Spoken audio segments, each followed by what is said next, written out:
Remember Pebble, the smartwatch pioneer that had beat all the tech giants to the punch? Between 2012 and 2015, Pebble was one of the most popular smartwatch brands, and they had a massive fan base that supported them against challengers like Apple and Samsung. Yet, within just 15 months, they went from being a dominating player, to being a large player, to being a laggard, to shutting down. Their entire fall from glory didn't take much longer than just a year. So what happened to Pebble? Taking a look back, Pebble wasn't some sort of big tech company or some billionaire's passion project. Pebble was actually a startup founded by Eric Migakovsky through Y Combinator and Kickstarter. At Y Combinator, Eric's smartwatch idea caught the attention of a couple of venture capitalists who invested a total of $375,000. And though that was a solid amount, it was nowhere near enough to hire hardware designers, software engineers, app developers, and everyone else involved in creating a smartwatch from scratch.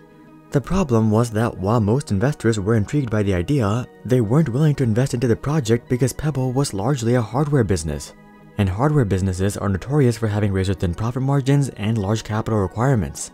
Unable to convince more VCs, Eric decided to take his idea to Kickstarter, and this is where the brand would really take shape. Tech enthusiasts on Kickstarter had no care for the business side of Pebble. They had fantasized about smartwatches for years, and someone was finally offering to make it a reality. Not to mention, Pebble's offerings were super cheap, especially compared to today's standards. Their retail price was projected to be $150, but they were offering it for $115 to Kickstarter backers and $100 for the first 200 backers. In April of 2012, Eric launched a fundraiser with a target of $100,000. He would end up raising the entire amount within just 2 hours, and over the next 6 days, Pebble became the most funded project in Kickstarter's history, raising over $4.7 million. By the end of the campaign, Pebble was able to raise $10.2 million, and with that, they were off to the races. Pebble began working with a consulting firm called Dragon Innovation, who helped them identify suitable suppliers and manufacturers. The next several months were not easy by any means, as Pebble ran into a plethora of manufacturing difficulties and design limitations. But Eric slowly addressed one issue after another, and he was eventually able to launch the product in early 2013. The watch was quite simple and nothing fancy, but what made the Pebble watch stick out was its insane utility. Pebble supported email, call, and text message notifications, and you could check stock prices, track workouts, and monitor your sleep. It was basically just a standard smartwatch, but in 2013, this was phenomenal. And the best part was that since Pebble opted for a minimal energy black and white display, they were able to offer a 7-day battery life.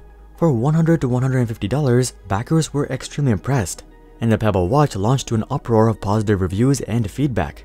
Eric didn't let this get to his head though. He was laser focused on pushing out more applications and improving the customer experience. By February of 2014, the Pebble App Store boasted a total of 1,000 applications, but it wasn't all smooth sailing. Notable players like Samsung and Motorola were starting to roll out their own smartwatches, so Eric decided to fire back with the second generation called the Pebble Time. Eric had been closely monitoring all of the constructive feedback he received on the original Pebble watch, and he basically addressed every concern with the Pebble Time. In terms of hardware, the Time offered a 64-color display and it sported Gorilla Glass. The Time also allowed users to swap the stock straps with third-party straps. Eric also introduced premium versions of the Time called the Pebble Time Steel and the Pebble Time Round. The Pebble Time Steel offered higher quality finishes including steel and leather, and it offered a 10-day battery life. Meanwhile, the Pebble Time Round offered a more traditional looking watch. In February of 2015, Eric once again went to Kickstarter to fund this launch, and the Pebble would obliterate every record. Their goal was to raise $500,000. They would reach this goal in just 17 minutes, and they would reach $1 million within 49 minutes. By the end of the fundraiser, they raised a total of $20 million. In the meantime, Apple would reveal the Apple Watch, and Pebble fans laughed at it. Apple expected people to pay $350 up to $17,000 for a product that was comparable to Pebble's offerings. Not to mention, the Apple Watch only had a battery life of 18 hours compared to Pebble's 7 to 10 day long batteries. Eric was actually excited for the launch of the Apple Watch. He anticipated that the Apple Watch would simply increase the interest in smartwatches and drive up Pebble sales. And he was absolutely right. In the 6 months following the release of the Apple Watch, Pebble sales doubled. They even turned down a $740 million acquisition offer from watchmaker Citizen. But just 15 months later, the company would shut down. So what in the world happened? Well, I think the first and biggest issue bringing down Pebble was their laser focus on utility. From day one, Pebble was never trying to produce a trendy or lifestyle product. They were trying to create the most value-packed hardware they could. They could have easily thrown on an LED screen and cool animations, but they prioritized battery life over flashy looks. At first, this was the perfect approach because the entire smartwatch community was filled with a bunch of tech enthusiasts whose primary focus was utility. All they wanted was a long-lasting smartwatch that could display notifications and useful information. That's it. They weren't looking to flex their watch, and they couldn't care less about what others thought about it. But as Apple introduced the Apple Watch, the general public got involved and their expectations were radically different. The average person buying an Apple Watch doesn't actually use it for work-related purposes. They're not tracking stocks throughout the day, and it's probably been months since they sent their last email. The top 2 reasons that people buy an Apple Watch is for raw convenience and looks. They don't want to pull out their phone to view text messages, and they don't want their phone shaking around in their pocket while they're working out. Oh yeah, and they like to see the little activity circles fill up throughout the day. They don't care about a 7-day battery life, and they don't want to look at a bland display. They want rich colors and an intriguing UI. And above all, whether they want to admit it or not, they want to flex. Apple likes to brand themselves as a lifestyle brand, but we all know that this just means that they're a flex brand. Now, I can't really blame these guys because I was basically describing myself right there. But this was really bad news for Pebble. The smartwatch space was rapidly growing, but all of the consumers entering the space weren't tech enthusiasts. They were general consumers who didn't really care all that much about utility. But then why was Pebble's sales skyrocketing after the Apple Watch announcement? Well, I think that this was just an impulse reaction to Apple's crazy pricing. Spending $350 to $400 on an Apple Watch seemed ludicrous when there were similar offerings for far less than half the price. And that brings me into the second reason behind Pebble's downfall, which is a race to the bottom. After the launch of the Apple Watch, the #1 thing that still attracted the general public towards Pebble watches was price. Other than battery life, the Apple Watch was slightly better than Pebble's offerings in every way. Now, was it twice as good? Not even close. But it was slightly better, and it was tied into the Apple ecosystem. This resulted in people buying Pebble watches as a cheaper alternative that offered more value per dollar. In other words, the general public wasn't buying Pebble watches because they were enthusiastic about the brand or products. They were simply settling with a Pebble watch. And the worst part was that Pebble was simply encouraging people to upgrade to an Apple Watch. As people wore Pebble watches, they realized how convenient a smartwatch was. And the next time they bought a smartwatch, many of them decided to splurge and spring for an Apple Watch. So Pebble was almost serving as an entry-level product that got people hooked. To make things even worse, Apple started to be more competitive. iPhone sales had hit a peak in the mid-2010s, and Apple started taking diversification much more seriously. They offered much lower entry prices, and they kept older generations around for much longer.